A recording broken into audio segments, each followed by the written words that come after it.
Buenos días y bienvenidos. Damos ahora inicio a la segunda sesión plenaria de la mañana.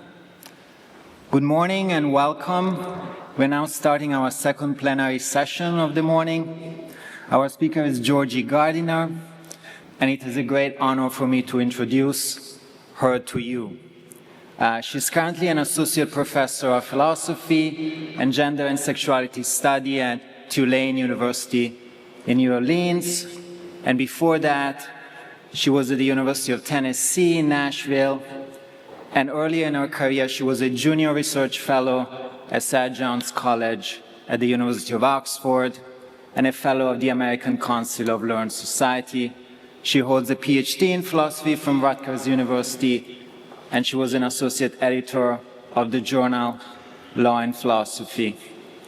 She's a prolific scholar who has written extensively in epistemology on a variety of topics, and I can only coarsely mention a few of them: understanding risk, proof beyond reasonable doubt, corroboration, relevant alternatives, self-deception, the philosophy of statistics, but more recently, also love, sexuality, witchcraft, and tarot as a tool for self-knowledge.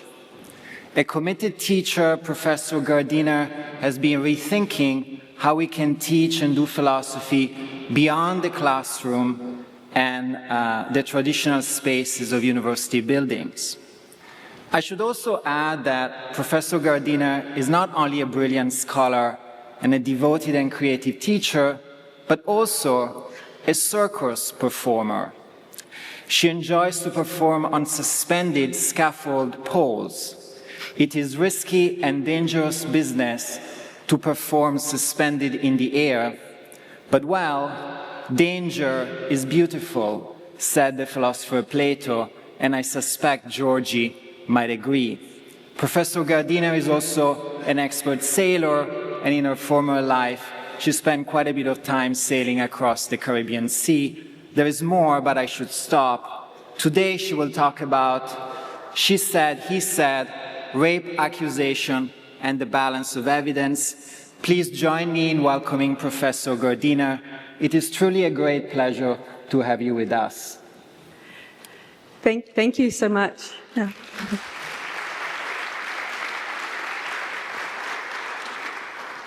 Yes, thank you for that very kind introduction. So I'm going to be talking about rape accusations and legal proof and how they interact. So there's just a warning that some of the content that I'll be talking about is sensitive to do with sexual violence, including incest. Also note that there is a handout available in the app. And also thank you so much to the organizers for this opportunity.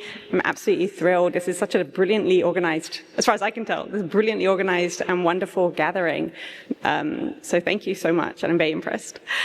So I want to start with two pieces of background context about the law. So one is that legal proceedings are governed by legal standards of proof. So before a government or an official entity can impose sanctions or punishments, they need to establish disputed claims to a particular epistemic threshold. So three are particularly familiar. So one is very low, the preponderance of evidence, often known as the balance of probabilities, often glossed as more likely than not or above 50% likely given the evidence. I actually argue against that gloss elsewhere, but that's the kind of roughly the familiar preponderance of the evidence standard governing civil cases, for example, in many countries, including the US. And then preponderance of the evidence, slightly stronger, sometimes it's glossed as around 70-75%. So clear and convincing evidence. This is for things like involuntary confinement to a mental institution, right to die hearings, custody hearings. These are civil cases that aren't just about money, but that also involve pretty weighty life decisions. And then beyond reasonable doubt, perhaps the most familiar one, sometimes glossed as around 95% confidence. Again, I reject these numerical glosses, but it's the one that governs criminal conviction in a lot of jurisdictions. That's the first piece of background context, is the legal standards of proof and what they are. The second legal background context is Title IX proceedings and what they are. So in the US, the 1972 educational amendments brought in Title IX rules, and they prohibit sexual discrimination on campuses college campuses in the US. And they are also interpreted to then be the rules that govern sexual harassment, sexual accusations, sexual misconduct accusations. In 2011, Obama released a Dear Colleagues letter which mandated that those investigations are governed by the preponderance of the evidence standard, that lower standard, that kind of more likely than not standard. And then later on, during the first Trump administration, Betsy DeVos, the education secretary, revised that and allowed those institutions to instead use that higher standard of clear and convincing evidence. So not the highest, beyond reasonable doubt, but that mid one, around 75%. So, and also brought in a slew of other changes, which typically made it harder to prove the accusations of sexual misconduct on campuses. Basically, these changes were decried by feminists. The thought was, there's sexual abuse is rampant on campus, and these rules make it harder to find the people liable, and thus, for example, expel them, suspend them, fire them, and so on. Because now we've got this higher standard of proof is available, optional, then that's going to be harder to find the people culpable to that standard of proof. Universities can pick which one they use, preponderance of the evidence or clear and convincing evidence. They just have to be consistent. So they can't use the lower standard for like their star football player, and then the higher standard for their star football player who they don't want to expel, and then lower standards for everybody else, for example. So what I'm going to do is present a paradox. And the paradox here is I've written it out as 6 claims, which is on the handout, claims A to F. And one can think of this paradox as claim A is the target claim. It's this kind of feminist idea that Obama was right. We should have that lower standard, the preponderance of the evidence standard. And then the other claims, if they're all true, challenge that. So these 6 claims are inconsistent, we have to reject one of them. And that's one way to frame the force of the paradox. If you want to defend the kind of Obama was right standard, that we should have the lower standard of proof governing those investigations, then you have to reject one of claims B through F, one of the other claims. Or, one way to think about this, though, is it's a kind of tool for thinking through this problem more clearly. So one can sort of categorize people according to which claim they reject. One thing about this is they're all pretty like feminist claims. One of them is more of a liberal claim, but they're basically feminist claims that seem to point to this anti-feminist kind of conclusion, or at least a conclusion that seems a bit antithetical to feminism, which is that the Trump administration was right, we need the higher standard of proof for finding people culpable of sexual misconduct on campuses. So these claims are, the first one, the preponderance of the evidence standard is correct. This is the kind of Obama is right standard. We need that lower standard of proof so that we can more easily find people culpable and therefore expel them. Claim B is a gloss or a definition on preponderance of evidence, what that legal proof means. I've written it here as the preponderance of the evidence standard is satisfied if after an investigation, given the evidence adduced, the proposition is probably true. There's a bit of wiggle room about how you understand that standard, but that's how I've put it here. Claim C, which I'll be spending a lot of time on, is the she said, he said evidence favors accusers. So in these cases of accusation and denial, where there's no other significant case-specific evidence, just given the accusation and the denial, probably the accusation is true. That's claim C.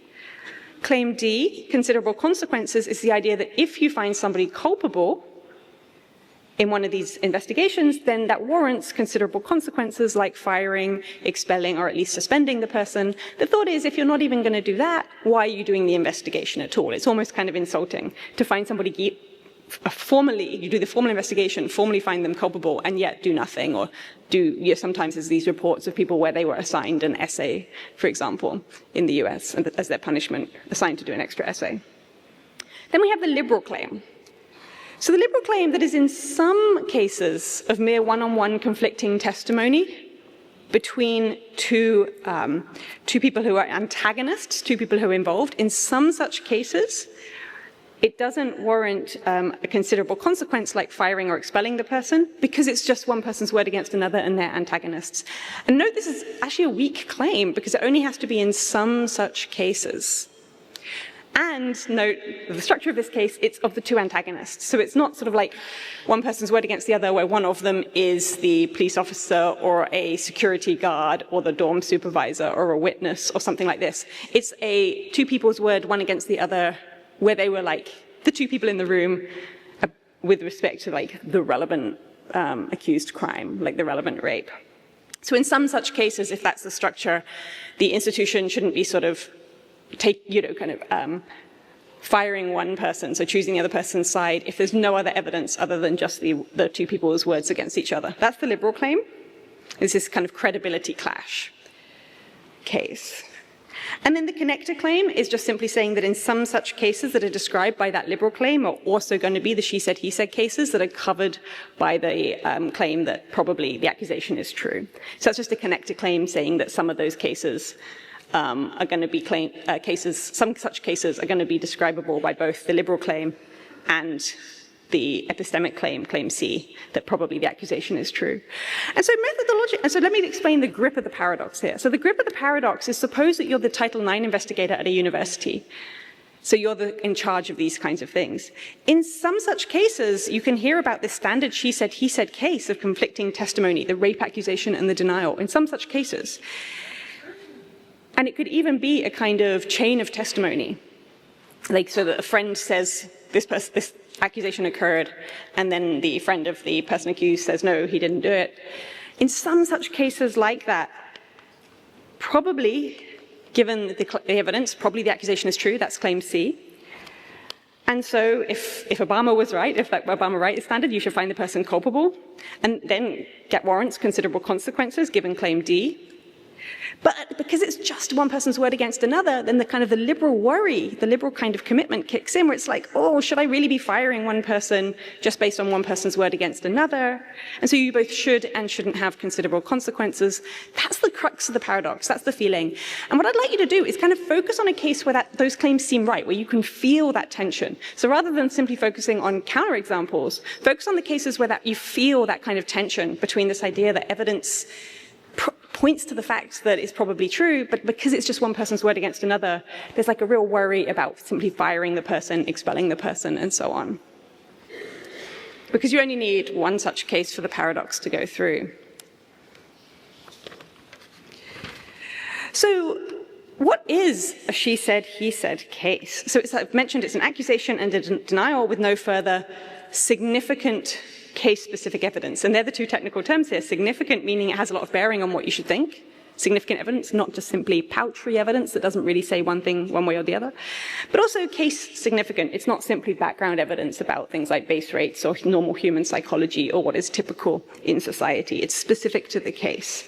So a she said, he said case then is something like an accusation and denial where that's it. There's no witness, there's no video recording, there's no string of accusations against the same person, no confession, and so on.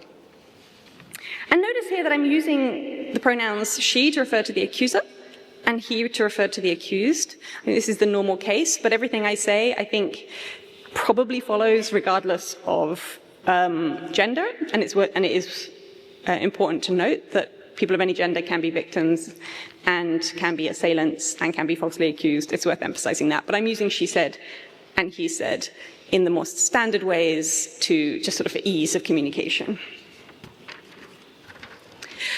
So, drilling down into what counts as a she said, he said case and what they look like. So typically, disputed cases in the law are funneled very easily into two kinds. There's the whodunit case. Is that person on the defendant's stand the person who committed the crime? So we're not disagreeing that a crime occurred. The question is, did we arrest the right person? That's the question of identity. The other kind is, did a crime occur? So we know who was in the room, or we know who was in the elevator, or we know who was there or that night. Was there sexual conduct? If so, was it consented to?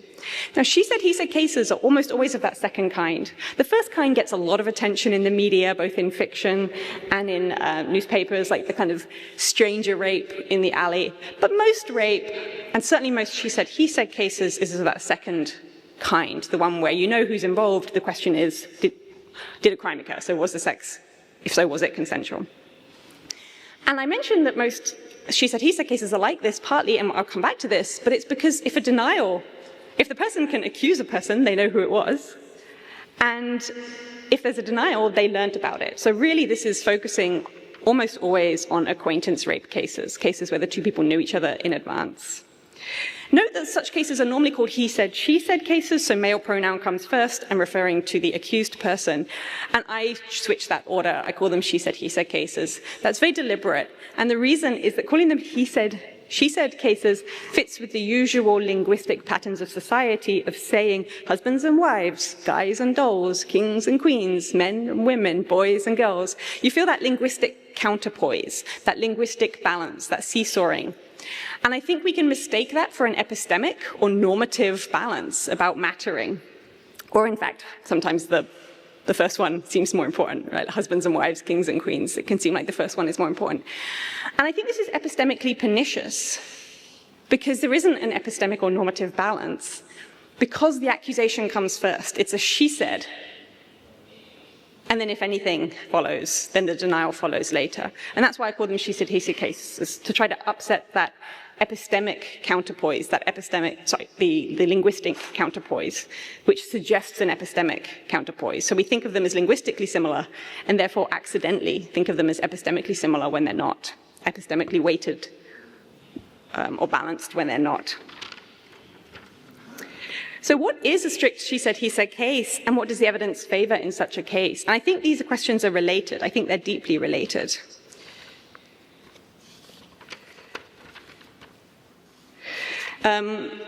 So to inquire about this, we'd first have to think about she said, he said cases in the wild, real life ones, and then do an epistemic assessment of them. And I found it really hard to think of cases that I actually knew about. And I think this is really itself epistemically interesting because it's such a hackneyed expression. It's such a familiar expression.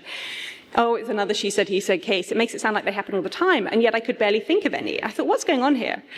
And I think what's happening is a lot of cases that are called she said, he said cases are really not. They're either she said, and she said, and she said, and she said, and he denies them all cases. So this is like the celebrity case, like Cosby, Trump, Weinstein, and so on, where there's a string of accusers. By calling them she said, he said cases, you're therefore silencing the speech of all the other accusers. It's a divide and conquer technique. So that's turning speech into silence.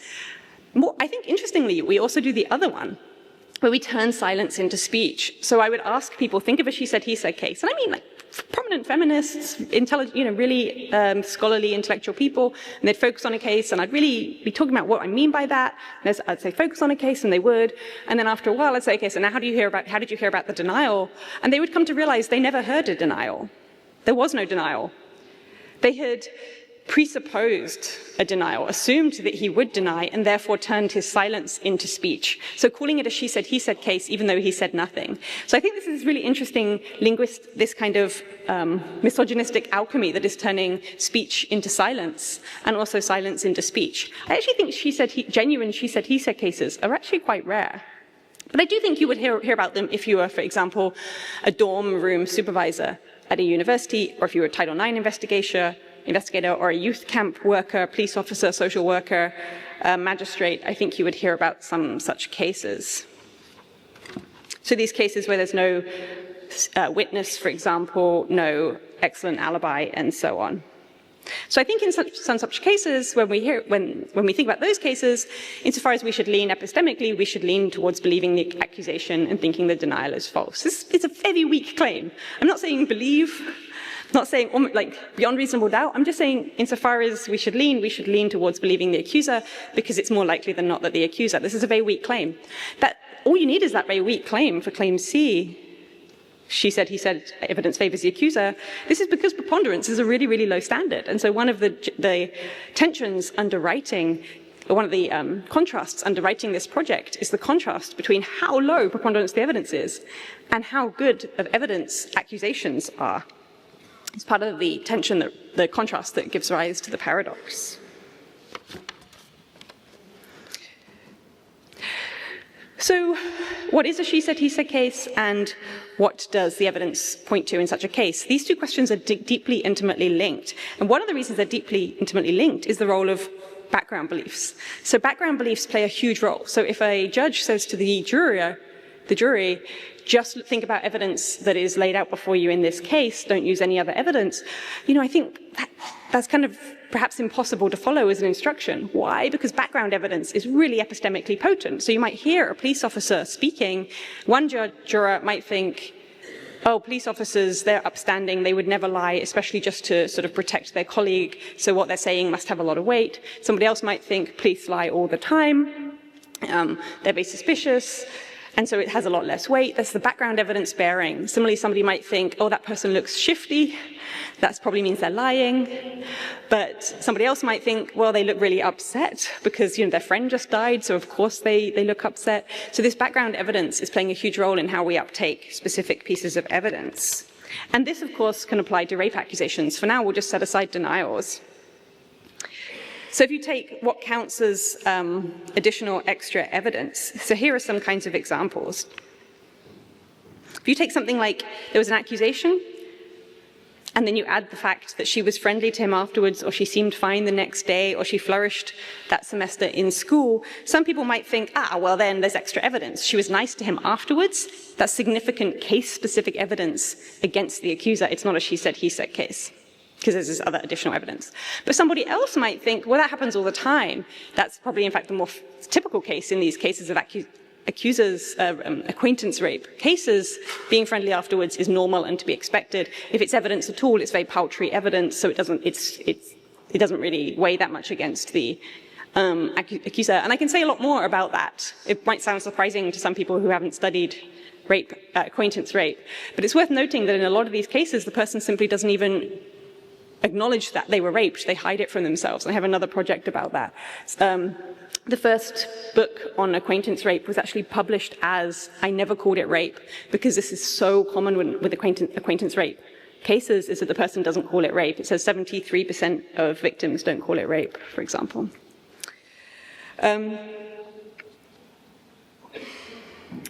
Similarly, you might think, well, it's an accusation against him, but he seemed so nice, he's so polite, he's so sweet to his mum.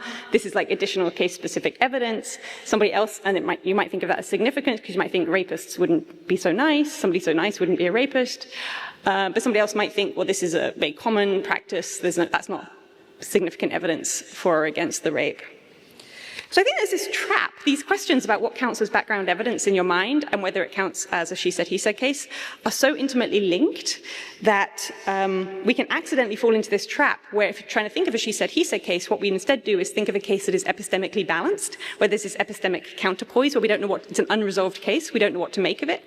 But we have to not do that. If we're epistemically assessing she said, he said cases, we first have to think of she said, he said cases, and then ask the epistemic question about what we should make of them. So there's this epistemic trap in the vicinity. So thinking of a she said, he said case first, then epistemically assessing it. So what happens when we epistemically assess it? So now looking at the different factors that can go into this epistemic assessment. So this is looking at the available evidence favors the accusation section of the handout. So looking at incentives to lie, track records, and better evidence. Okay, so base rates and prior probabilities. So if you take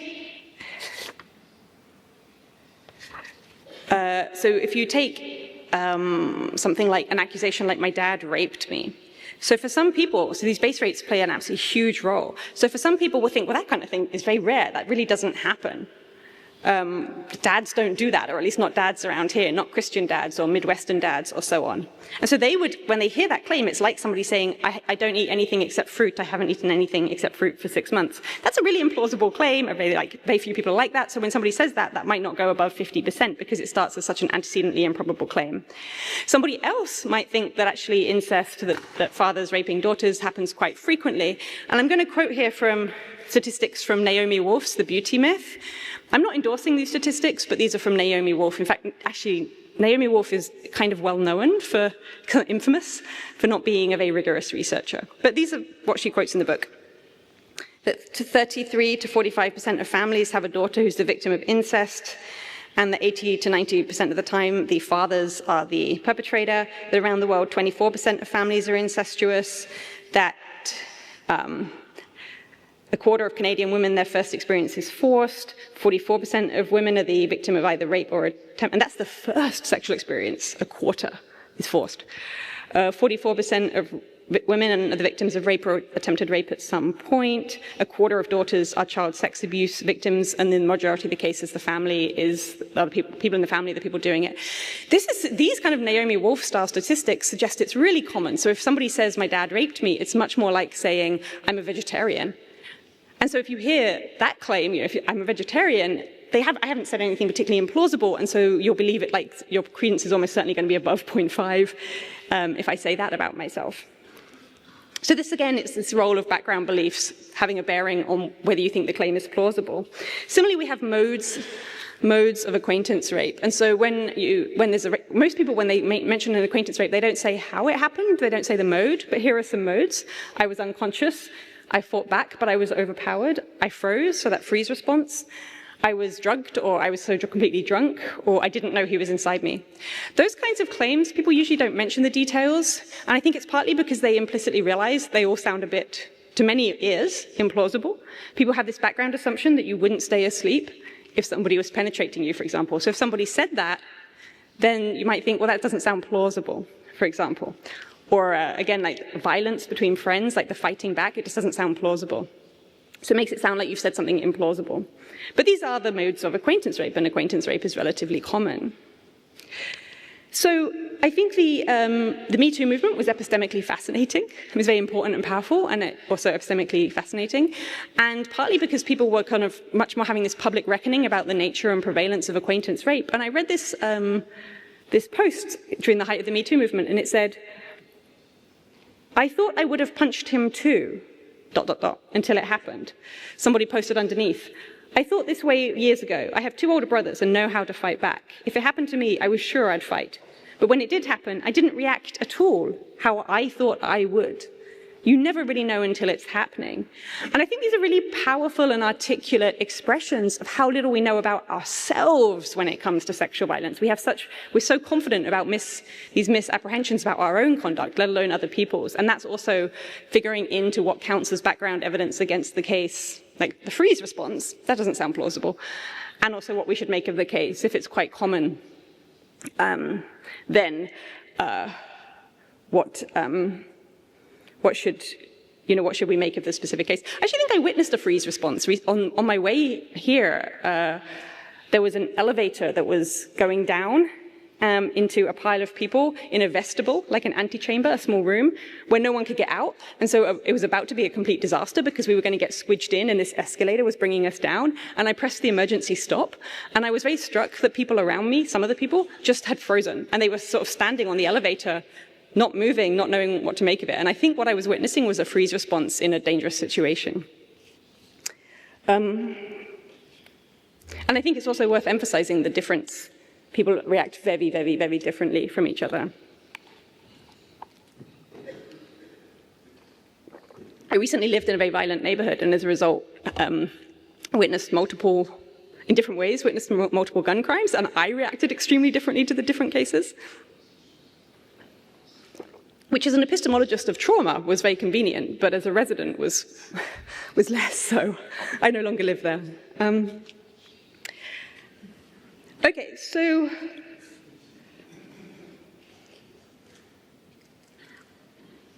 I think it's worth noting as well that when we hear of acquaintance rape accusations or claims, doesn't even have to name the person, a lot of us wonder how. There's this question, how did that happen? That wondering how itself exhibits an epistemic stance of thinking of acquaintance rape as somewhat implausible or strange or weird or like in need of explaining. So to contrast, think if I had said, oh, I was on my way to work and I was speeding, none of you would think, how? How was that possible? How were you speeding? That's not a thing that needs explaining. We just acknowledge it as very normal. But when we hear of acquaintance rape, we very often think, well, I wonder how? Like, what was the mode there? And I think that shows that we think of these cases as kind of implausible in the specific modes. Okay, so why think of these? So now moving on to claim C, that probably they are true, that the evidence favors the accuser. So first of all, we have incentives to speak. I'm going to talk about incentives first. So the incentives, when we think about those, favor the claim that she's probably telling the truth. Why? Well, the main incentives are usually to not speak. Accusations are costly, they're very disruptive, even in the cases where people are raped. In the case where people are raped, they tend to not speak because they know just how disruptive and costly a rape accusation is. You're either known as a rape victim or branded a liar. Both are stigmatizing. It's extremely disruptive whether or not people believe you. And you can see this in just how few rapes result in accusations. You can see this in things like Margaret Nussbaum's recommendation that people just do not go to the police. If they're raped, just do not go to the police, describing her own case. So the incentives favor not speaking, and then given that the accusations come first, then we wonder, when there is speech, what motivated it. In almost every case, it was motivated by sexual violence. There are some other cases, and I'm going to come back to those, when people are incentivized to speak for some other reason, incentivized to accuse for some other reason. But now we can contrast, and it's things like missing a curfew. We'll come back to that, when the people are teenagers. Now if we look at accused, so remember, denials are responses to accusations. So what are the incentives here? Well, again, largely the incentives are to not speak at all. But where they are to speak, there's a lot of incentives to deny. Why? Because even if the majority of people don't believe you, it will preserve relationships with, for example, your mum, your family, maybe your employer. It'll allow that kind of plausible deniability where a lot of those relationships can remain. Of course, one can always deny and then later admit it if one needs to. But the incentives are almost always to deny. So there's a lot of attention paid to incentives to make false rape accusations. But the incentives to deny, regardless of what happened, are going to be there in almost every case, or basically every case. And they're largely overlooked. And then we can look at track records, so the base rates. And remember, we only need this to be above 50%. It's a very low standard. But in these track records, given an assertion was made, what's the probability that it's true? What's the track record of it being true? And these are very different between accusations and denials. So I looked at these big studies of, for example, the Home Office in the UK, looked at accusations that were made, reported to the police, so a different subset. What did they look like, or at least what did the police make of those?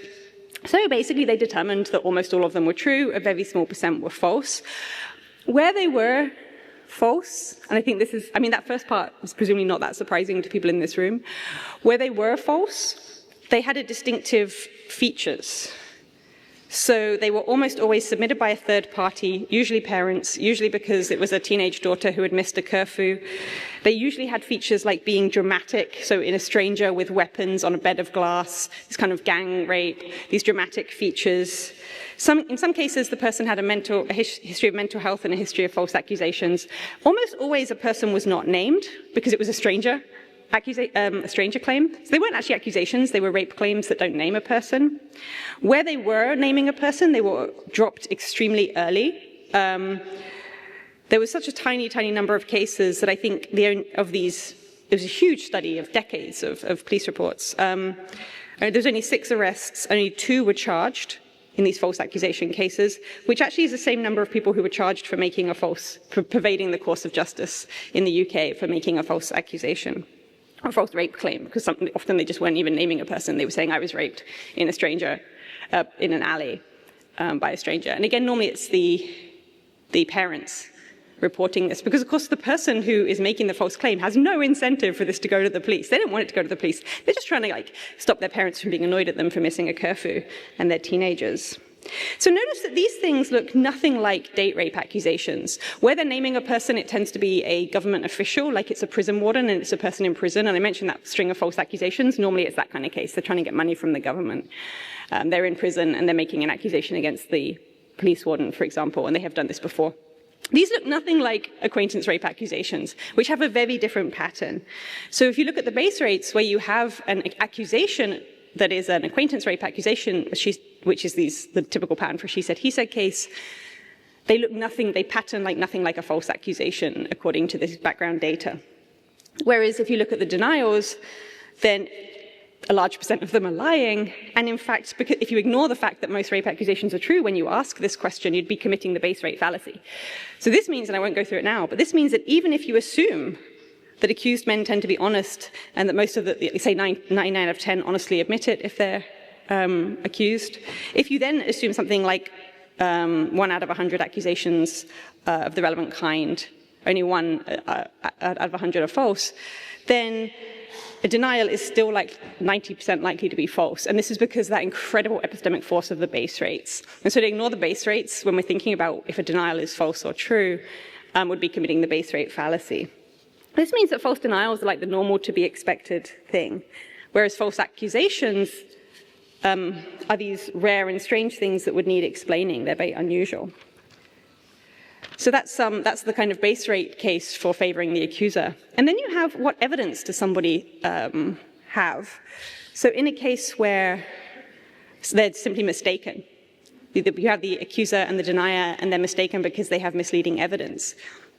So there are these cases where victims have hermeneutical blocks and they don't realize that rape occurred, and I think this is very common. I have some work on that as well. But notice in those cases, that's a false negative, so that's not resulting in a rape accusation, typically. That's going to be a case where the person was raped and doesn't realize it, so they don't speak, where they lack the evidence. This hermeneutical block means that they failed to recognize they were raped, or they were unconscious throughout, so they don't realize they were raped, or they were drunk, so they don't realize they were raped. The accuser might themselves have a hermeneutical block where they really don't want to see themselves as a rapist, and so they truly believe that it wasn't a rape. They're going to be the ones, unlike the mental blocks of the victim, the mental blocks of the accuser are going to be ones that do issue in a false denial. So again, who has the lack of evidence, who has the better evidence, again favors that the accuser is speaking truly and the denier is speaking falsely. So in other words, if the person thinks that they were raped, they were probably raped. Now, there will be counter instances, cases where the accuser themselves has poor evidence. So this might be a case where they're drunk, and maybe they think, well, I would not have consented there because that would have been having an affair, like extramarital sex, or that would have been interracial sex or homosexual sex, and I wouldn't do that. Somebody, maybe a man, has sex with a man and thinks, well, I would not have consented to that, it must have been rape. So there are cases, and it is important to acknowledge that. Partly because it helps motivate the liberal claim that we'll come to.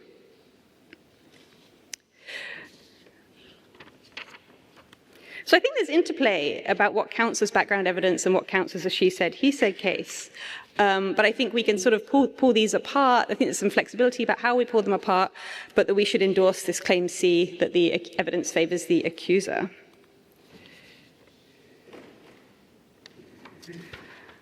And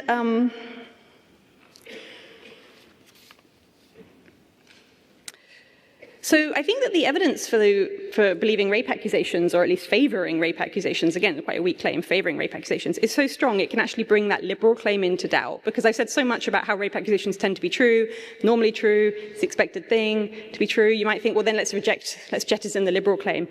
But I think we should worry about this. So first of all, the liberal claim only needs like some such cases. It doesn't need to be every case of a she said, he said case. The liberal claim is if there's two competing antagonists, conflicting testimony between two antagonists. We shouldn't be firing one person when you're the kind of boss over both of them. You shouldn't be favoring one person if it's just one person's word against another. There's two kinds of argument for this liberal claim. The first is epistemic. So looking at the epistemic qualities of evidence. The second is political. So evidence can do different kinds of things. It can make a claim probable, probably true, but it can also do these other things. And I think it's important to think about the other things that evidence can do, partly because claim C is motivated by that it's probative, it makes it probably true, but there are other epistemic features of evidence. So one is, in these cases that she said, he said cases, and where I've epistemically assessed them, the good-making features, the epistemically good-making features are insensitive to the individual cases. They were to do with base rates, background evidence, general social statistics, general typical cases of who has the incentive, who has the bad evidence. They're not specific to the case. And so they would all be there even if she was lying. They're not sensitive, it's not sensitive evidence, partly because it's this generalized background evidence. So like profiling evidence, a lot of you guys have been thinking about profiling evidence, I'm sure. Again, it's not sensitive to the case. Even in the case where the person is innocent, the profiling evidence still obtains. It's low evidential weight. It's not been subject to testing. One thing about it's single source evidence. And one thing about single source evidence is it can make a claim very likely to be true, like statistical evidence in these familiar cases like the prison paradox type cases. But it's not just statistical evidence, and this is true of single source evidence in general. It can make the claim probably true, but it can't do this other thing, which is very important, which is address the possibility that that evidence is misleading. The only thing that can do that is some secondary evidence, some kind of corroborating evidence, some kind of second source of evidence. We can also distinguish between compelling evidence and hard to manufacture evidence. And again, these are all evidential properties of evidence. So an accusation could be really compelling, like really just seeming like it has to be right. But it could also be easy to manufacture, easy to fake. I mean, there's professions of people whose job it is to lie. So actors, for example, but other ones too. There's a lot of professions where your job is to lie. Certain kinds of salespeople, certain kinds of manipulators. People can lie. People are very good at lying. And so evidence can be easy to manufacture, easy to fake, even if it is compelling, as compared to, say, other evidence like video. I would say video recordings, but of course things are changing rapidly now with AI. But at least sort of 10 years ago, you'd say that kind of evidence of footage of a rape would be very hard to fake. Then there's non-epistemic features or non-epistemic arguments for this claim, the liberal claim. So what kind of society do we want to live in? So a lot of this paper is quite has a low-key misanthropy. It's quite negative about people. And so given that, you might think, well, let's not empower people over other people. So if no other evidence can arise, if it's just two people in a room together, and she knows this beforehand, she knows that no other evidence can arise, then maybe in those such cases, we shouldn't be empowering one person over another about these really big, significant things like somebody losing their job, somebody getting fired. And notice that the more severe the consequences, so maybe like now in America, you have to tick on a box that you were expelled because of or you were found culpable even in a Title IX case, and then anybody else who's now assessing you for, say, grad school, for example, will see that box. So the more that we ratchet up the consequences, the more important this liberal claim seems. And notice also who is disproportionately affected by false accusations. So who are we protecting? False accusations disproportionately the victims of those are people who are gay and people who are black, for example. So in Colgate, so the Department of Education Office of Civil Rights doesn't actually keep statistics on these, but individual universities can. So for example, at Colgate University, which is one of the universities that does keep statistics on Title IX accusations and things like demographic details, it has 4.2% of its students are black, and 50% of the accusations are black. Now, it could be that all those accusations are true, of course, but there is this kind of disproportionate tendency where there are accusations and false accusations.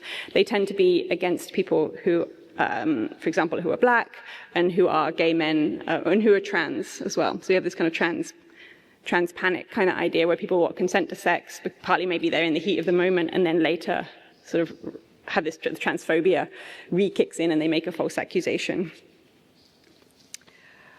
So that's the kind of motivations for this liberal claim.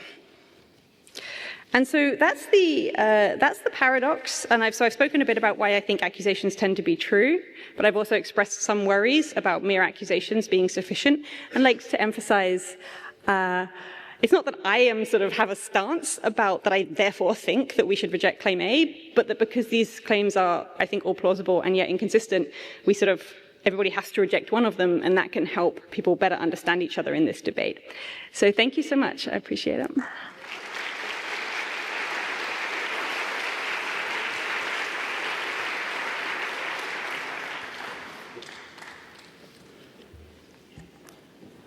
Thank you, Professor Gardiner. Thank you, Professor Gardiner, for this excellent presentation.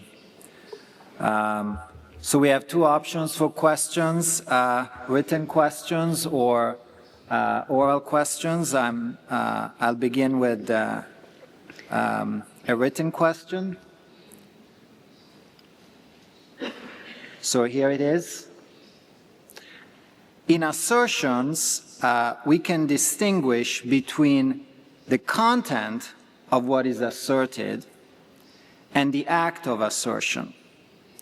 In cases such as she said, he said, which of the two elements provides evidential support? Could you elaborate on this?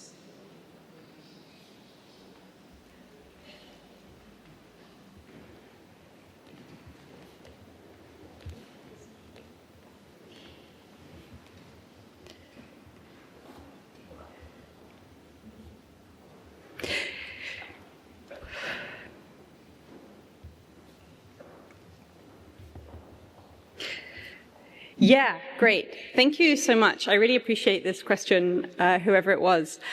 So part of what motivated this project, part of like the impetus of what got me to write it, was the Brett Kavanaugh case. So these were the hearings in the US where he was being considered to be a Supreme Court judge, and then Christine Blasey Ford, who they knew each other at college, came forward and made accusations. In that case, there was in fact other evidence. She had a lot of other evidence, and his story didn't really hold water, so he was making claims about not knowing her that didn't really map on to things like literal maps of who was involved, who was going to which country club, and so on.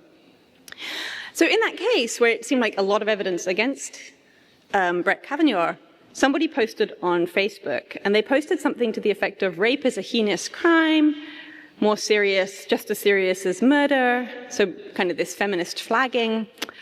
But in this case, I have no clue if he did it.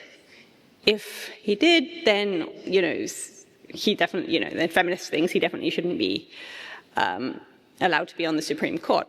And I was really struck by that post, philosophy professor, particularly the no clue whether he did it. Now, in that case, there was a lot of evidence, but that evidence included the accusation. And I thought, well, an accusation is evidence. It's a clue that he did it. And this is one example of a general pattern where we hear accusations and we kind of don't see them, where it comes in sexual violence cases, we don't see it as evidence at all that the person spoke. And then we disproportionately focus on maybe how she spoke. Did she seem nervous? Did she seem suitably upset? Not too upset, but it has to be a certain amount of upset. We have these preconceptions about how a person should speak and when they should speak as well. It should be instantly, it shouldn't be a few years later. It should be to authorities, at least, and not just to informally just to friends. But we don't really do this about other kinds of crime. Like, if I make some claim about that, I was working in a cafe and I popped to the loo briefly and I sort of trusted the people around me, but somebody stole my laptop. The fact I said it would be taken as evidence that it was true. When it comes to rape accusations, people disproportionately focus on how she spoke or how the accuser spoke. The nature, like, were they sort of feeling fidgety? And I think this itself is really interesting, epistemically interesting, where we have this disproportionate attention to these non-testimonial features. So it's not the testimony itself that's kind of discredited or not counted, that's like not even seen as evidence to be part of the weighting of what we should now believe. And we instead completely focus on this other thing of like how she spoke. And I think it's kind of treating a person, I mean, I don't quite mean this quite literally, but it's more like treating them as a thing, like put it in that kind of objective stance, that Straussian objective stance, instead of the participant stance of they're a testifier, they're kind of one of the people among us, so the fact that they speak is reason to believe. And so I think the very fact that we pay so much attention to how they spoke as opposed to that they spoke is epistemically important, and I think it's a kind of epistemic injustice. Part of why we do this, I think, is that we also implicitly and illicitly, so we shouldn't be doing it, and maybe we don't even realize we're doing it, impose legal standards of how we weight evidence, how we consider evidence, in cases where it really has no business being. So in law courts, actually the fact that the person spoke is seen as evidence, right? But I think we have this idea that in law courts you then have to assess, like, well, of course they would say this, but now we have to figure out, we're using this other evidence, whether or not it's true. In everyday cases, we really don't have to do that. But when it comes to rape accusations, for various reasons, we tend to import legal standards. So things like people use the term rape allegation. So in my paper, like I never use the word rape allegation. Why? Because I think it's that implicit importing of legal standards of proof, legal standards of evidence. You shouldn't make up your mind till you hear all the evidence. Because you never hear the word allegation except in legal cases and everyday rape discourse. So that's why I don't use the word rape allegation. And we sort of really focus on, and in fact, that Facebook post that I mentioned earlier, it began to say, I would need to hear all the evidence. Well, if you need to hear all the evidence, you're never really going to believe rape accusations because you're never going to hear all the evidence in these everyday cases. So I was teaching my students, and they were very smart students, epistemology students. We talked about pragmatic encroachment, this idea that if the stakes are higher, you need more evidence before you believe. And so I sort of said to my students, what if there was accusation in your fraternity. And this student was like, well, I wouldn't believe it. I said, oh, how come? He said, well, the person could go to prison. And we had just studied this epistemology quite clearly, right? So it was like, well, he wouldn't go to prison because you believe it, because you're not a juror in the case. In fact, there is no legal case. And even if there was a legal case, you wouldn't be a juror because you know the guy, he's in your fraternity. So this person had managed to kind of create in his mind, instead of just an everyday, ordinary case of an accusation about somebody who's in his fraternity, it had become a legal case. He had put himself in the position of juror. I mean, this is imaginatively quite some leaps here, and therefore withholding because this person could go to prison. And I think you see that all the time. In fact, somebody very close to me, very smart, very feminist philosopher, I was saying, like, why do people do this? He said, well, I think it's because the normal case for these claims is the law courts. But this is also false. Almost none of these cases end up in law courts, and yet we somehow, when we think of rape accusations, we just project ourselves imaginatively into law court contexts. And And then as a result, we start doing this thing of really thinking not just that she spoke and the words that she spoke, but how she spoke, because we imagine that that's what happens in law courts. And I think that kind of implicit imposing of legal standards, there's a lot of ways that this happens throughout ordinary discourse about rape claims. Which, by the way, and just to be clear, rape claims doesn't even name the person. Only rape accusers identify rape accusations, the speech acts that accuse the person. Rape claims, you're just looking for kind of therapy support, just kind of emotional bonding. This idea that, there's this expression, for women, rape is a injury, for men it's a crime. So this idea that when women are talking about rape, often they're not even thinking about legal cases at all. They're just thinking about wanting support, wanting healing, and so on. But for men, they're thinking about the criminal case. I actually don't think it's quite as gendered as that. I think we all overly focus on it as a crime as opposed to a injury when we're doing everyday discourse. So the next question is an oral question by Frank Suriel Osorio. So if you can stand up.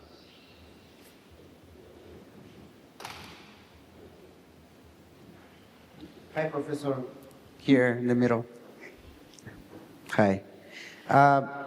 In Mexico, I'm from Mexico, and in Mexico, it's inadmissible evidence about the prior sexual activity of the victim in a sexual crimes. I want to know what's your opinion about how you manage on your jurisdiction. What's the judge criteria to admit evidence about the prior sexual activity of the victim, or even prior criminal records, sexual records of the defendant in a she said, he said case? Thank you.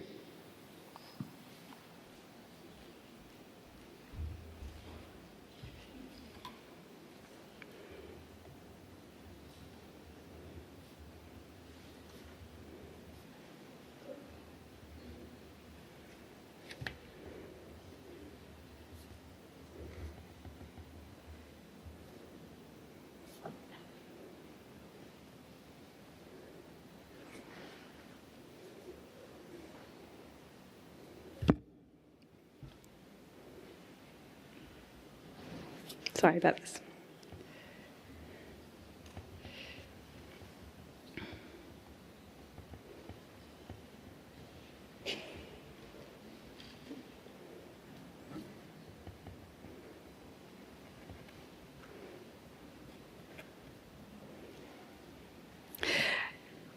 Okay, great. Thank you so much. So this question is about which evidence is admissible in cases which are like sexual assault, sexual misconduct and rape cases in legal cases. And then where there are specific laws about admissibility of evidence that only apply to sexual violence and not other cases, what might justify that, or what should we make of that?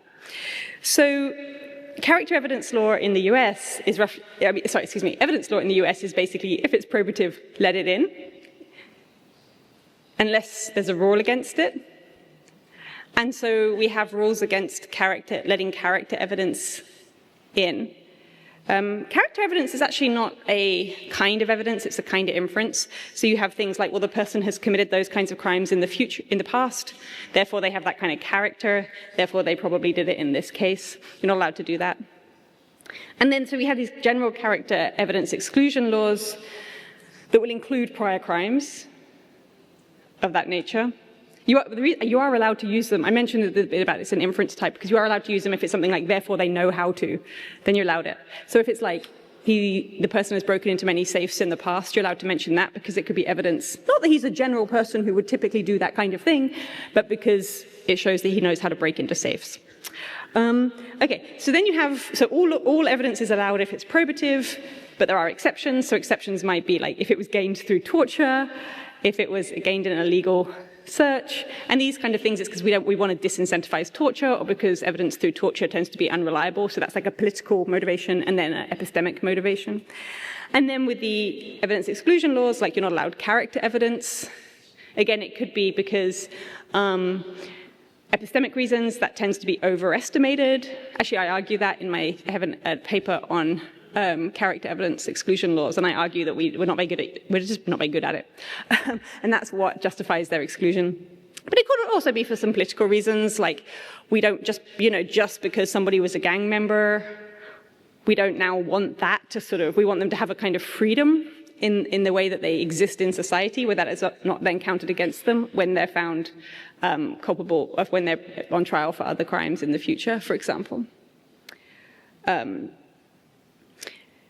So you have the character evidence exclusion laws. Now you have the exclusions to the exceptions to those exclusions, and that includes the rape exception laws. So treating rape cases as different.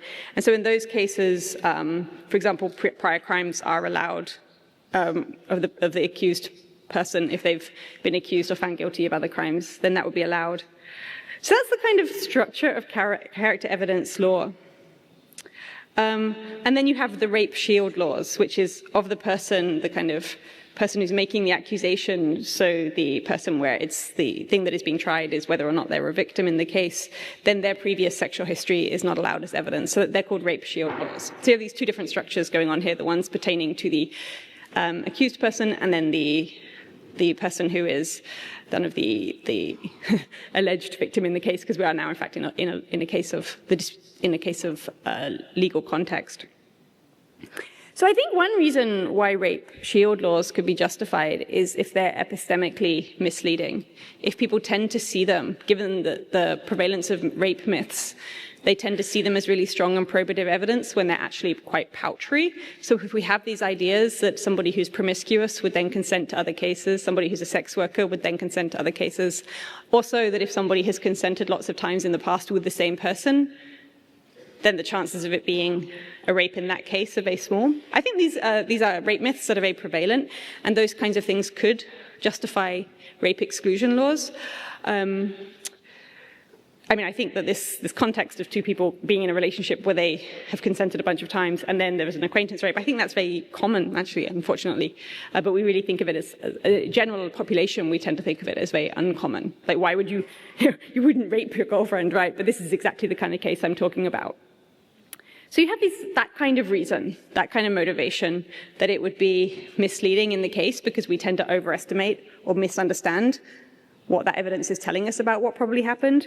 And then we also have political motivations, that maybe it would stop people coming forward, for example, that people wouldn't go. There's already so few people go to the courts when it comes to rape cases, that if they knew their sexual history would be sort of being discussed, being on the table, then that would be further incentive to not do that.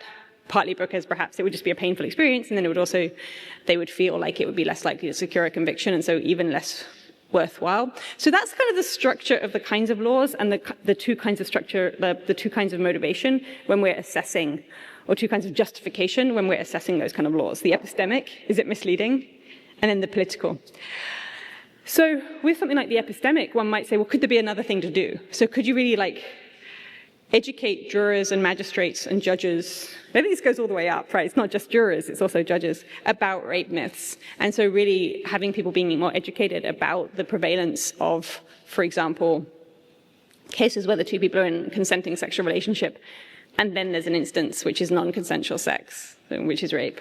For example, really trying to kind of break through those rape myths as a kind of precondition, as part of the training, to then consider a case where that would be relevant. So in a case where the history of the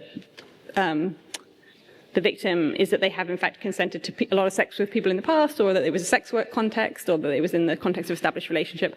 I think this is like an empirical question, how effective that would be. I mean, in general, I like the idea of having a society where more education, right? Like rather than prohibitions, rather than hiding evidence, if we can educate people to come to a belief with full evidence, I think that would have people would generate more trust in the system. There would just generally be fewer misunderstandings. There's a question about to what extent that's effective in these cases, and it's an empirical question.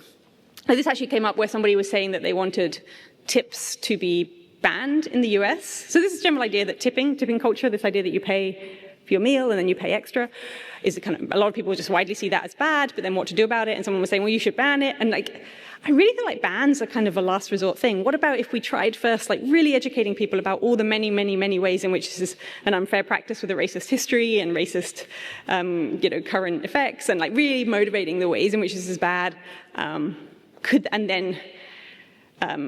that help to reduce, maybe then adding some tax laws or something rather than outright ban? And I think it's that similar motivation of can we get education to work first? But that all said, that's kind of the reasons that would help people assess it. And then there's a question, well, what to make, is it justified in any particular case? And that would take a lot of work to really look deeply at the relevant social facts in the jurisdiction and to what extent it is misleading because people see it as really important. If the person is promiscuous, then therefore they're much more likely to find the perpetrator not guilty even when they are, for example. Does that... Yeah. So we have quite a few questions here. We have 4 people who have asked to speak, and then we have 5 more questions written, and we have 25 minutes, so... How many? We have five written questions, and then 4 more people have asked to ask, so just take that into account.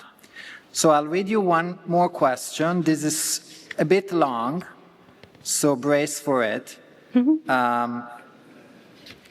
My question concerns what appear to be some underlying assumptions in your argument. The first relates to the alleged insufficiency of non-individualized evidence to meet the legal standards of proof in the kinds of cases you're interested in. I'd like to ask you about 2 arguments that bear on this issue. So the first argument was put forward by Enoch, Fisher, and Spectre, and according to this argument, denying probative value to non-individualized evidence amounts to a form of epistemic fetishism. This argument would, in principle, support the use of non-individualized evidence, perhaps even for the purpose of conviction. So that's the first argument. The second argument goes in the opposite direction, and it is the one proposed by Sanchirico, also considered by Enoch, Fisher, and Spectre, and the argument holds that relying on non-individualized evidence for conviction would undermine the law's capacity to generate appropriate incentives for lawful conduct. Could you expand on how you see the force of these 2 arguments in relation to the she said, he said type of cases?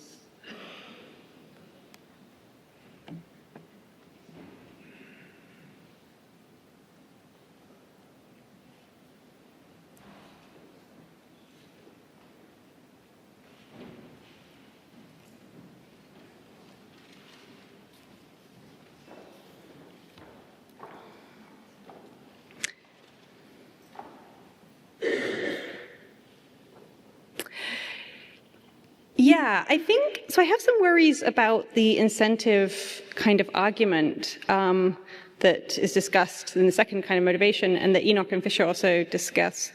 So I worry that it doesn't apply to many people. So this is this idea that if mere statistical evidence is enough to find the person guilty, then there would be no incentives to not break the law because the thought is your actions won't affect whether or not you're found guilty once you get to the courtroom. And I worry that this just doesn't apply to many cases, because if you take something like the gatecrasher case, so you're in the venue, the music venue or the sports venue, and some people have gatecrashed and now you're found guilty, then when you're kind of brought up in front of the judge, then there's no evidence to say whether then it's sufficient that you were there, because more than half the people there gatecrashed, and so you'll be fined, and so there's no incentive to pay for a ticket. This is the kind of the argument.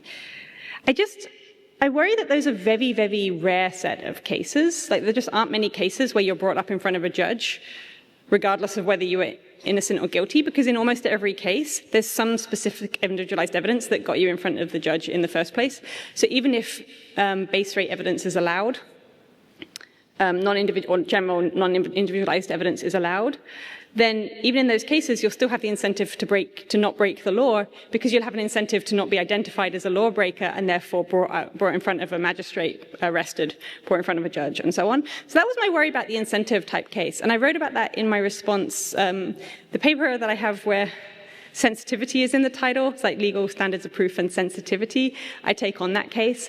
I think, and specifically responding to Enoch and Fisher about that, I think sensitivity actually is kind of an important epistemic property. I think it's really epistemically important and interesting property, and one that maybe got short shrift in the epistemology literature, and that actually it needs more attention paid to it. But I just worry that the incentives-based arguments just don't apply to enough cases, because we have many incentives to not break the law, even if purely statistical evidence or purely generalized evidence, non-individualized evidence does suffice.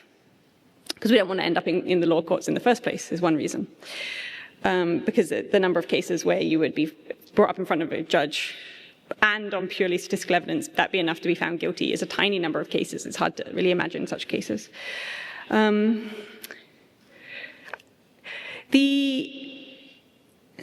worry that it's epistemic fetishism. I mean, so this is Enoch and Fisher's argument that non-individualized evidence should suffice, and if we deny that, we're doing this kind of epistemic fetishism, like worrying about worrying about epistemic properties as opposed to these much more important ones about like keeping criminals off the street and so on. I think that the epistemic properties of evidence play important social and political roles. It's how we can kind of instill trust in the system, that, if somebody is found guilty, they couldn't easily have been found guilty if they weren't guilty. I think those kind of things are really important in a sort of liberal democratic society where we trust our system, where we have the right kinds of attitudes towards the law courts and towards people who are found guilty.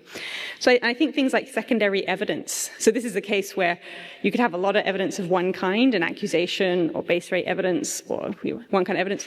Like secondary evidence can do all of these other kinds of really interesting and important things that are interesting and important politically and socially and ethically, even if they don't raise the probability. So kind of two different kinds of evidence, two different independent pieces of evidence can be epistemically really important, but also have these really important political ramifications. And so I don't think that's epistemic fetishism, but that's kind of how I would respond to that. Thank you. Next question, oral questions by Jose Antonio Neira Flores. So if you can stand up. Voy a hablar en castellano. ¿Necesita o entiende castellano? Georgi, do you want translation?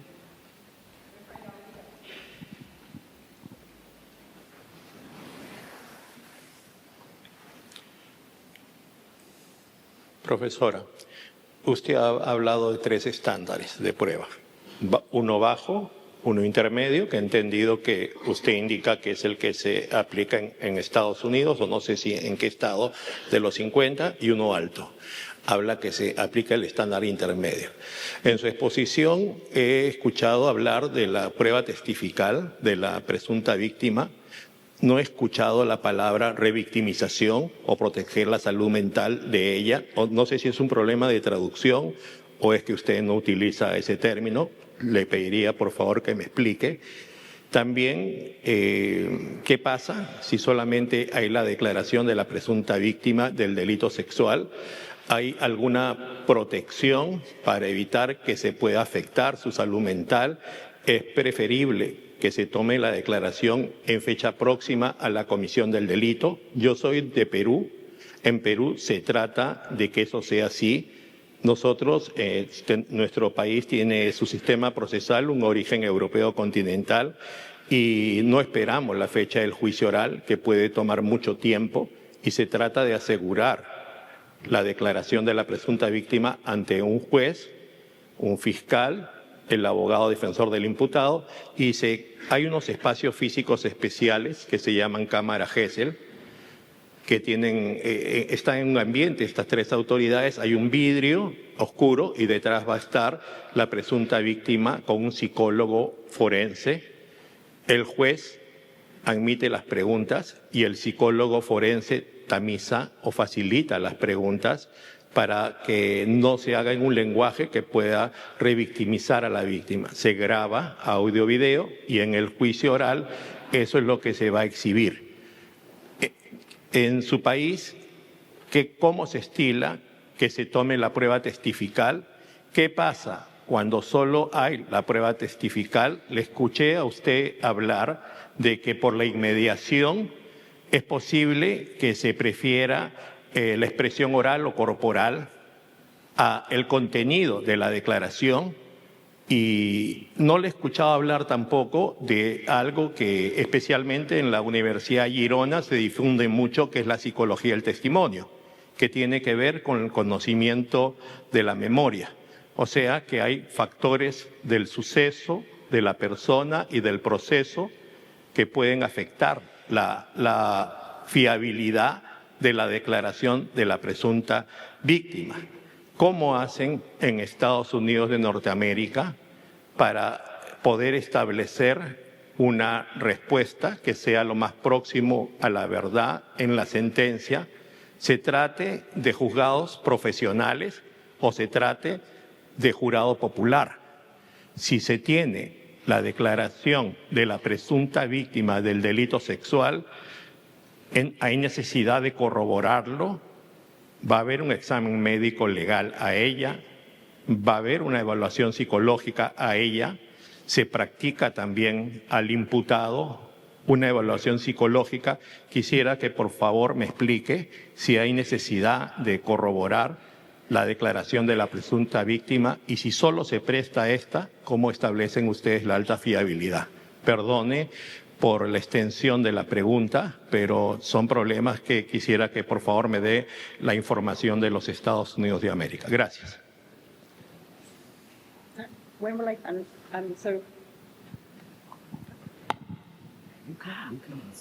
I'm afraid I'll need to wait for the translation.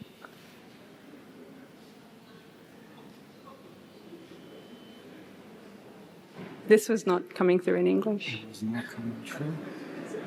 No. For the whole time. No, this is not English.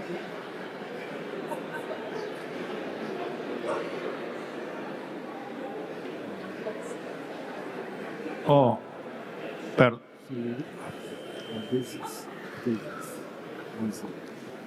En todo caso, de repente el señor que es moderador me ha escuchado, no sé si me captó, y usted más bien le puede traducir a ella para... Tampoco habla castellano, porque cuando hacía la pregunta con todos estos puntos escuchaba algunos murmullos en el sentido que era muy larga la pregunta y como que no quisieran que vuelva a plantear la pregunta. Entonces... Yeah, I'm so sorry about that. ¿Puede repetir brevemente la pregunta? Voy a intentar repetir la brevedad. Perfecto. Gracias. La traducción Bien. es... Soy de Perú, un país de Latinoamérica, donde no le escuché hablar en su conferencia del término revictimización, de proteger la salud mental de la presunta víctima. Tampoco le escuché hablar de psicología del testimonio. ¿Le entendía a usted que hay 3 estándares de la prueba en estos delitos? En su país hay un estándar bajo, hay un estándar intermedio, que es el que se utiliza para delitos sexuales, y hay un estándar alto. Cuando solo tienen la declaración de la presunta víctima del delito, ¿cómo hacen para establecer la alta fiabilidad? Hay factores del suceso, factores de la persona, factores del proceso que podrían afectar la memoria de la presunta víctima del delito sexual o la percepción de los hechos. ¿Cómo se hace para percibir la fiabilidad de eso? Estilan. Ahora, también hay que ver si son jueces profesionales o es jurado popular. Los delitos sexuales pueden ser juzgados por uno o por otro. ¿Cuál es el estándar que se utiliza? ¿Y cómo se hace para corroborar esa declaración de la presunta víctima del delito?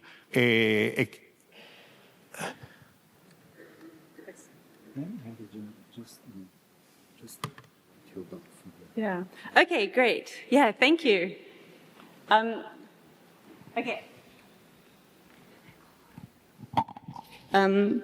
Okay, thank you so much. The translation stopped coming through, but I got the question. So how do we protect the mental health of the victim whilst at the same time assessing the reliability? And I think, so one thing that's really worth bearing in mind here is that a lot of things to do with crime in general, sexual violence in general, and also where they're understood, where it's kind of now the criminal cases of sexual violence, is like a lot of this is really hard. And so a lot of my work is about how just difficult it is with respect to how one should think of it as a victim, for example. It's just like once the sexual violence has occurred, it's kind of like an original sin, although perhaps some, which causes a whole lot of other problems later. Although perhaps actually the original sins are much earlier and have to do with rape culture that make these crimes so prevalent. And so I think that it's just these really difficult trade-offs about things like having rigorous legal kind of investigations and then also protecting the mental health of the victim. In some cases, though, they might not be trade-offs, they might go together. So better victim support, for example, could end up both having a better, and also education, like I mentioned the importance of education, juror education. It could be that they both end up supporting the victim more, lawyer education, not asking certain questions in certain kinds of ways, and leading to better, more accurate verdicts in specific cases, and then also potentially reducing the prevalence of rape in the culture as well. So in some cases it's not trade-offs, in some cases they all go together. So I think that things are also changing with respect to victim services, that victim services are getting involved much, much earlier. And I think that there are some changes that could really easily be made, and so a very natural and obvious one is rape kits being tested. So in my country, US, I have two countries, but in the US, rape kits are collected and then they're not tested, and there are just thousands upon thousands of untested rape kits. That's just like a really easy change that would both make more accurate verdicts in specific cases and get more cases to courts, and then would also protect the victims, the mental health of the victims very easily, given that they've already had a rape test. And on that note, by the way, and so one thing that could do is identify people who have committed more than one rape where there was multiple rape tests. So that would just be like an excellent piece of, a very cheap piece of evidence gathering. That, by the way, itself is a reason for norms to change where people start getting rape tested, even in cases of acquaintance rape. So even in cases where there's no dispute about who did it, nonetheless, doing the rape test, which, it's like not pleasant, like horrible experience.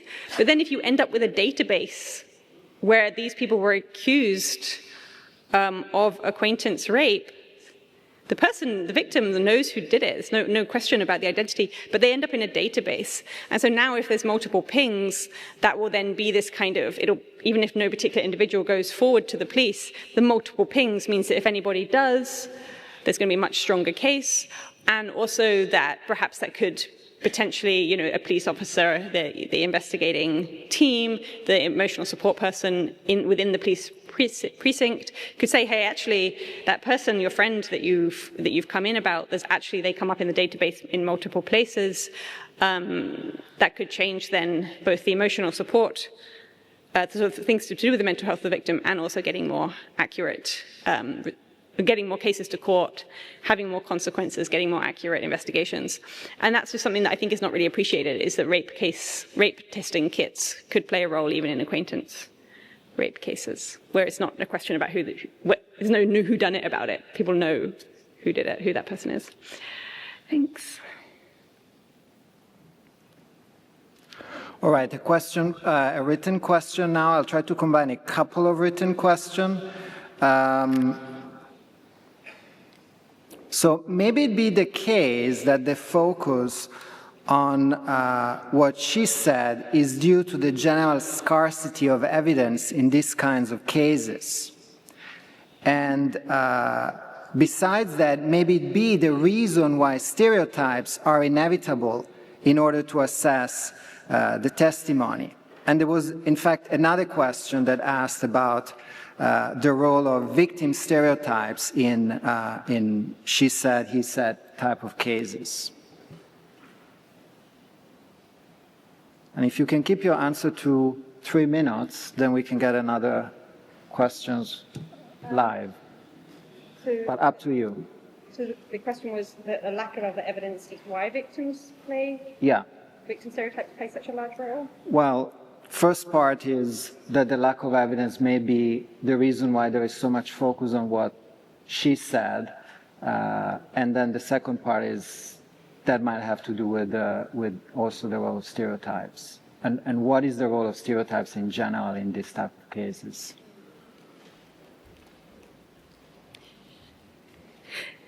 Yeah, so there's something about the modus operandi, like the way that acquaintance rape occurs, is that there's very often not much other evidence because it's behind closed doors. Maybe there's a string of other accusations, but often it really is sort of one person's word against another, and that's one of these unfortunate features of rape accusations, and I think it's part of what makes it epistemically interesting as well, or epistemically illuminating. And I think so the way that I originally sort of set up the she said, he said case and got into the she said, he said case was reading about these proof paradox cases. So many of you will know these cases, the taxi case, the prison yard. I mentioned already the one about gate crashes. So this is this idea like the prison yard is where there's a prison yard with 100 people in it, 99 of them riot, one stands with his back against the wall, refusing to riot, and that's all the evidence there is. This very grainy security footage shows that evidence. And I was reading that case and thinking, well, it's not very particularly realistic. And then when people claim that there are real-life cases, and they'll refer to some other case, they're really not like that. They are very different. I've written a bit about this, how the supposed real-life cases like that, they're not actually like that at all. They're completely different. But I was thinking that rape accusations are like that. They are a very realistic kind of profile case, and that's why I use them, is because it seems like that would be the kind of case. I mean, I think there are differences, but that's... And then there's this, and so I think that's part of why how to kind of get our epistemology more in our general everyday epistemology more in line with what we should make of these cases. So much of that is about addressing the accurately addressing the epistemology of such cases, rebutting the stereotypes and so on, because they're playing such a large role, because there is so little other evidence. And yeah, thank you for that question. Okay, so last questions, and Georgi asked to, no? So we'll go to Noel Franco Hernandez. And keep your question extremely brief, same with the answer.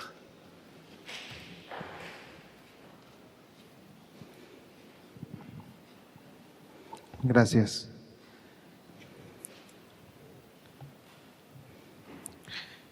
Profesora, en México nuestro estándar de prueba que debe regir en la etapa de juicio es el de más allá de toda duda razonable, pero... lo mismo, ¿verdad? Oh, but this one might not be working. Sí, ahí me... Ok. Yes, got it. Sí, decía que en México el estándar de prueba que debe regir es el de más allá de toda duda razonable, ¿no? Otra vez. Sí. Yeah. ¿Ya? Ok. En la práctica legal nosotros podemos ver que a la hora de tomar una decisión, los jueces la decisión la toman basados básicamente en el mismo estándar de prueba que sirve para autorizar una investigación complementaria, para autorizar la investigación que básicamente es el de indicio razonable o el de probabilidad prevalente. No, I'm going to try a different one. I'm not really getting it. Sorry. Try this.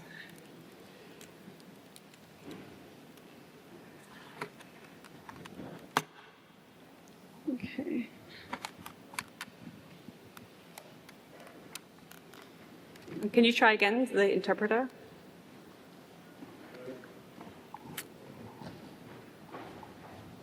No, I'm not hearing the interpreter.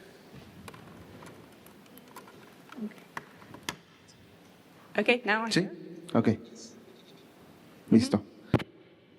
Sí, decía, profesora, que en nuestro país, en México, de donde yo vengo, el estándar de prueba que rige para tomar la decisión en juicio oral es el de más allá de toda duda razonable, pero en delitos sexuales, a la hora de tomar la decisión judicial, el órgano jurisdiccional típicamente lo que hace es tomar la decisión basados casi que en el mismo estándar de prueba que sirve para autorizar una investigación, que es el de probabilidad prevalente, por ejemplo.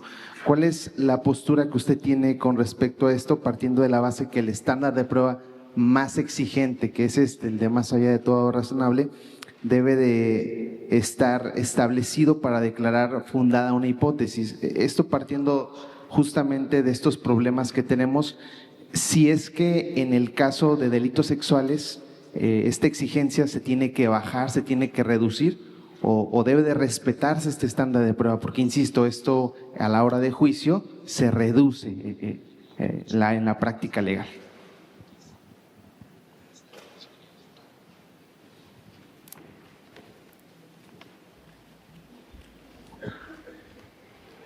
You have 1 minute, Georgi. Okay, yeah, so this is really interesting. So if I understand correctly, that in Mexico, instead of they use a kind of something like beyond reasonable doubt in general, but if it's a sex crime, then the relevant standard of proof reduces to reasonable likelihood. Was that the claim? And what to make of that?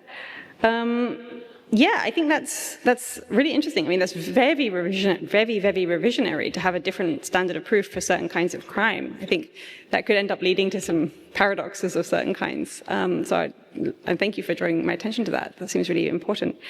I'm not saying whether all things considered one should have, I actually worry a little bit about having a lower standard of proof for some crimes. I think there's something kind of, because we want to be able to trust the system and treat in this kind of horizontal justice, treat like cases alike. But I think that's really interesting, and I'd love to think more about it.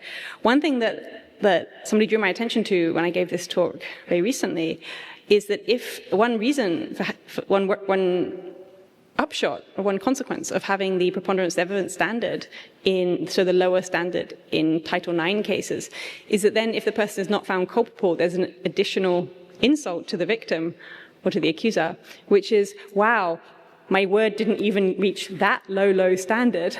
And so there's this kind of funny little wrinkle, which is like, it's particularly insulting if you go through an investigation and then it's determined that you didn't even reach the preponderance of the evidence standard. That's like an insult on top of everything else because it's such a low standard. And so I wonder if there might be a similar dynamic in play where if you have that all the judge needs to find is a reasonable likelihood, and then even that is not found, maybe because in at least some cases the judges or the jurors are actually implicitly using a higher standard than reasonable likelihood, then also the victim might feel a certain kind of insult of like, wow, like didn't even reach that standard. But yeah, that's very interesting, and I'm really excited to think more about this case. Thank you. All right, this concludes our second morning session. Thank you, everybody, for your questions. Thank you, Georgi.